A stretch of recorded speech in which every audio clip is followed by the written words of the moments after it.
Ce n'est pas un virus où je te touche, tu attrapes le virus, tu meurs. On n'est pas du tout là-dedans, on n'est pas dans un jeu vidéo, on n'est pas dans le film Contagion. On est sur un virus qui se rapproche plus du virus de la grippe ou de la gastro.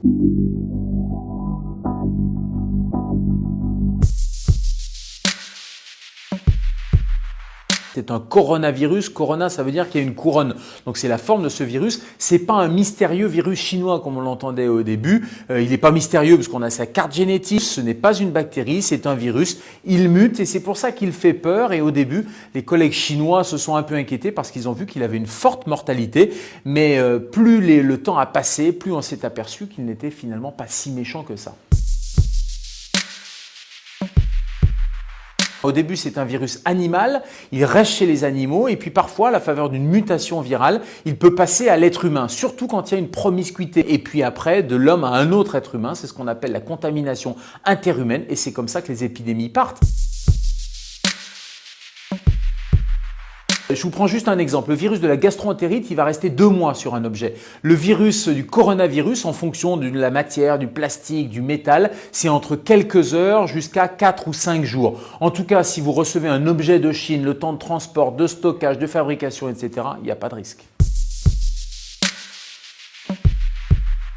Non, je pense qu'il ne faut pas avoir peur, il ne faut surtout pas paniquer. Il y a un principe de précaution. Je trouve que là, il est un peu poussé à l'extrême. On a affolé les gens en donnant des chiffres de mortalité qui sont largement surestimés. Il faut simplement avoir des précautions raisonnables. Ce n'est pas un virus où je te touche, tu attrapes le virus, tu meurs. On n'est pas du tout là-dedans. On est sur un virus qui se rapproche plus du virus de la grippe ou de la gastro. Ce sont des barrières universelles. Qu'est-ce qu'on fait? On se lave les mains. C'est vraiment le premier conseil. On se lave les mains correctement pendant 30 secondes à l'eau et au savon. Quand vous-même vous êtes malade, évitez d'aller postillonner à l'extérieur et donc vous allez mettre un petit masque chirurgical pour protéger les autres. Et puis après, il va falloir éviter les rassemblements, éviter d'aller visiter vos grands-parents parce que vous allez risquer de contaminer les gens les plus fragiles.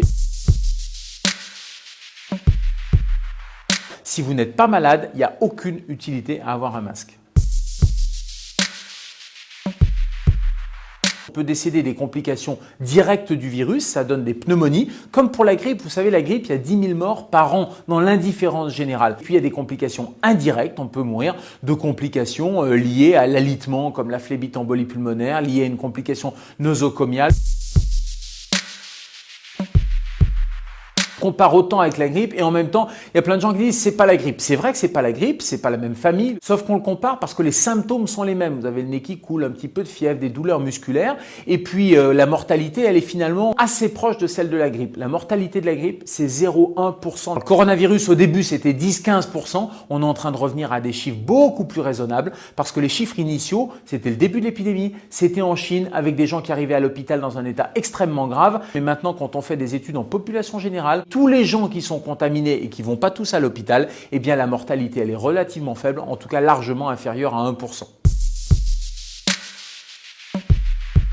Une fois qu'on a le virus, on a, comme toute maladie infectieuse, des anticorps qui vont être produits par l'organisme et ces anticorps-là, ils vont nous immuniser. Ça veut dire qu'ils vont, dès qu'il y a une autre contamination, ils vont tout de suite attaquer le virus. Sauf qu'on a vu des cas rares, mais des cas qui existent, de recontamination. Alors, est-ce que nos tests n'étaient pas fiables? Parce qu'on n'était pas capable de détecter de petites quantités du virus. Deuxième hypothèse, est-ce que le virus dormait dans l'organisme et puis s'est réveillé? La troisième, c'est qu'on peut très bien se recontaminer avec une souche légèrement différente. C'est ce qui arrive avec la grippe. Vous êtes vacciné contre la grippe, mais vous allez attraper une autre forme de grippe.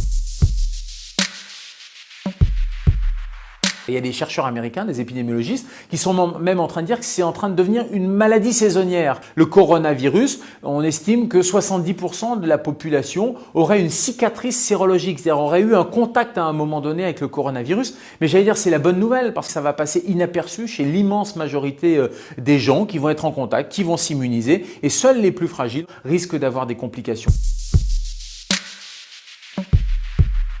Les enfants attrapent beaucoup le coronavirus, mais ils l'attrapent de manière peu grave, peu symptomatique. Ils ont simplement le nez qui coule, voire ça passe complètement inaperçu. Et toutes les études chinoises, et on commence à avoir un petit peu de recul, montrent qu'il y a 0 complication et 0 décès. On ne peut pas prédire avec précision la fin de l'épidémie, mais on sait que ça a duré quelques semaines en Chine. On voit très clairement que les cas maintenant redescendent et on sait surtout que comme toutes les épidémies, ça évolue en plusieurs phases. Après la phase 3, le fameux stade 3 avec le pic épidémique, on va avoir une décrue. On va avoir un élément aussi intéressant, c'est le réchauffement puisqu'on arrive au printemps et il est probable que ce type de virus, comme les autres virus hivernaux, diminue. Donc j'espère grandement qu'à l'arrivée des beaux jours, vous pourrez vous faire la bise. Ceci dit, les mesures préventives, elles sont valables tout le temps pour tous les virus.